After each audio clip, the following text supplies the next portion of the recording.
Hello guys, welcome to my channel. যারা ইংরেজি শিখতে চান বা ইংরেজিতে অনর্গল কথা বলতে চান তারা আমার এই ভিডিওগুলো নিয়মিত দেখতে থাকুন। এই ভিডিওতে রয়েছে কতগুলো গুরুত্বপূর্ণ ইংরেজি বাক্য, যেই বাক্যগুলো জানলে আপনার ইংরেজিতে কথা বলতে অনেক বেশি সাহায্য করবে।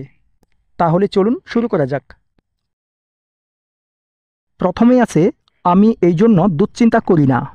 এ বাক্যটির ইংরেজি হবে I don't care for it. I don't care for it মানে আমি এর জন্য দুশ্চিন্তা করি না। আমি সহজেই বেরিয়ে আসতে পারিনি। এ বাক্যটির ইংরেজি হবে I can't easily get out. I can't easily get out মানে আমি সহজেই বেরিয়ে আসতে পারিনি। সে কি বলে? এ বাক্যটির ইংরেজি হবে what does he say.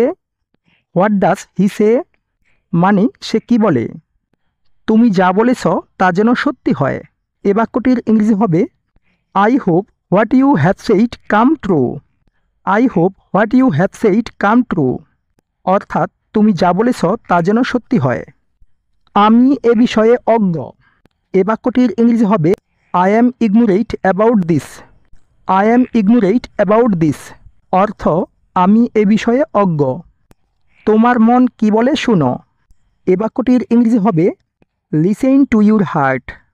Listen to your heart অর্থ তোমার মন কি বলে শুনো। অন্যের দোষ ধরো না। এ বাক্যটির ইংরেজি হবে don't speak ill of others. Don't speak ill of others অর্থ অন্যের দোষ ধরো না। আসল কথা বলো। এ বাক্যটির ইংরেজি হবে come to the point. Come to the point মানে আসল কথা বলো। এই প্রথম আমি এখানে এসেছি। এ বাক্যটির ইংরেজি হবে this is the first time I have been here. This is the first time I have been here মানে এই প্রথম আমি এখানে এসেছি। আমি ইংরেজিতে খুব দুর্বল। এ বাক্যটির ইংরেজি হবে I am very weak in English. I am very weak in English মানে আমি ইংরেজিতে খুব দুর্বল। তোমাকে দেখতে সে বাড়ি এসেছিল। এ বাক্যটির ইংরেজি হবে he came home to see you. He came home to see you অর্থাৎ তোমাকে দেখতে সে বাড়ি এসেছিল। তার বলার কিছু ছিল না। এ বাক্যটির ইংরেজি হবে he had nothing to say. He had nothing to say মানে তার বলার কিছু ছিল না। তাকে কাজটি করতে দাও। এ বাক্যটির ইংরেজি হবে let him do the work. Let him do the work মানে তাকে কাজটি করতে দাও। বিষয়টি অনেক কঠিন। এ বাক্যটির ইংরেজি হবে the matter is very hard. The matter is very hard অর্থাৎ বিষয়টি অনেক কঠিন। শীঘ্রই তুমি চাকরি পেয়ে যাবে। এ কথাটার ইংরেজি হচ্ছে you will get a job soon. You will get a job soon মানে শীঘ্রই তুমি চাকরি পেয়ে যাবে। একটু জোরে বলবেন কি?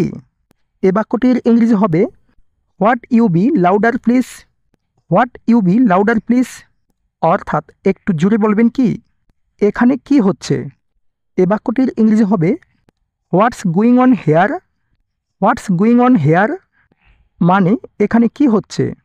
আমি এটা শুনে খুশি।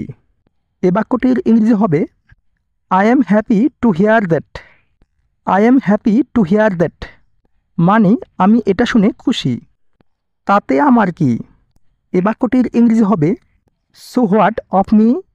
সো হোয়াট অফ মি মানে তাতে আমার কি?